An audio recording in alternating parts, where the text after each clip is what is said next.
সবসময় সবকিছুতেই বলি যে practice practice makes a man perfect. So এটাও প্র্যাকটিসের উপর আপনি। হ্যালো এভরিওয়ান, আসসালামু আলাইকুম, আমি অনামিকা জুই।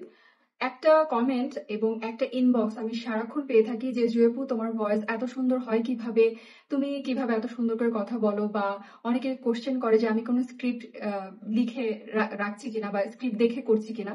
এরকম কোনো কিছুই না, আমি কোনো স্ক্রিপ্ট দেখি না।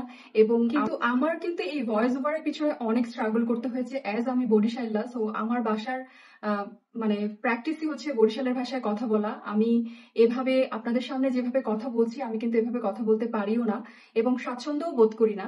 কিন্তু আমি যেটা করেছি, আমি যখন এই প্রফেশনে এসেছি, যখন আমি বুঝতে পেরেছি যে আমাকে বরিশাল্লা ভাষায় বা আঞ্চলিক ভাষায় আমার যে টোন, সেই টোনে বা আমার যে ল্যাঙ্গুয়েজ, সেইভাবে কথা বললে আসলে আমার মার্কেট একদমই ডাউন হয়ে যাবে।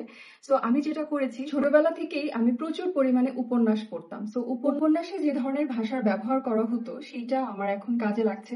এর আগে তো কাজে লাগেনি, এখন কাজে লাগছে। আর একটা প্লাস পয়েন্ট হচ্ছে আমি প্রচুর পরিমাণে বাংলা মুভি দেখি, ইন্ডিয়ান বাংলা, যেগুলো হচ্ছে আর্ট ফিল্ম টাইপের বা ওয়েব সিরিজ, যেগুলো ইন্ডিয়ান কলকাতার, সেগুলো দেখি। ওখান থেকে আমাদের বাংলাদেশের ভাষা যেটা শুদ্ধ ভাষা, যেটা বা চলিত ভাষা, যেটা করেছি, গিয়েছি, খেয়েছি, এটার থেকে, আমাদের বাংলাদেশের ভাষার থেকে ইন্ডিয়ান কলকাতার যে ভাষাটা, এই ভাষাটা অনেক বেশি সুন্দর। শব্দগুলা অনেক বেশি সুন্দর হয়, ক্লিয়ার হয়, স্পষ্ট হয়। তারপর হচ্ছে প্রত্যেকটা অক্ষরের উচ্চারণ অনেক বেশি সুন্দর হয়, অ্যাকুরেট হয়, যেটা বাংলাদেশে অনেকেই মানে করতে পারে না।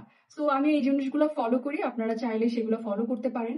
আর হচ্ছে আমি ইনস্ট্যান্ট ভয়েস ওভার দেই। আমার ভিডিও, আমি জাস্ট ক্যামেরাটা অন করি, তারপরে হচ্ছে আমার একটা টপিক আমি নিয়ে রাখি। সাপোজ ধরেন আমি আজকের টপিক হচ্ছে যে আমি ভয়েস ওভার কিভাবে দেই। সো এই জাস্ট আমি ক্যামেরাটা অন করেছি, আর তারপরে আমার যেটা এখন এই মুহূর্তে মাথায় আসছে, মনে আসছে, আমি সেটাই আপনাদের সাথে বলে যাচ্ছি অনবরত। সো এই হচ্ছে আমার ভয়েস ওভারের কাহিনী। এটা এমন কোনো কঠিন কাজ না। আমি সবসময় সবকিছুতেই বলি যে practice practice makes a man perfect. So এটাও প্র্যাকটিসের উপর। আপনি আয়নার সামনে অথবা একা একা চেষ্টা করেন এভাবে সুন্দর করে শুদ্ধভাবে কথা বলার, আপনিও পেরে যাবেন। এবং ভয়েস ওভারটা আপনি অবশ্যই করবেন রুম বন্ধ করে, ফ্যান অফ করে, এসি বন্ধ করে, রুমের দরজা জানলা সবকিছু বন্ধ করে একটা কর্নারে গিয়ে তারপরে ভয়েস ওভার দিবেন। এবং যেটাই দিবেন না কেন, যে টপিকে ভয়েস ওভার করেন না কেন, সেটা আগে থেকে একটু মাথায় চিন্তা করে রাখবেন যে আজকে আমি এই টপিকে কথা বলবো। দেন আপনি অনর্গল কথা বলতে পারবেন। এই দেখেন, আমিও কিন্তু ঠিকঠাক মতো কথা বলতে পারি না। সো এই হচ্ছে আমার ভয়েস ওভারের কাহিনী। আপনাদের আজকের এই ভিডিওটা দেখে যদি একটু হেল্প হয়ে থাকে, তাহলে প্লিজ ভিডিওটা একটু শেয়ার করে দিবেন। যে যেখান থেকে দেখছেন সবাই আমাকে ফলো করবেন, সাবস্ক্রাইব করবেন।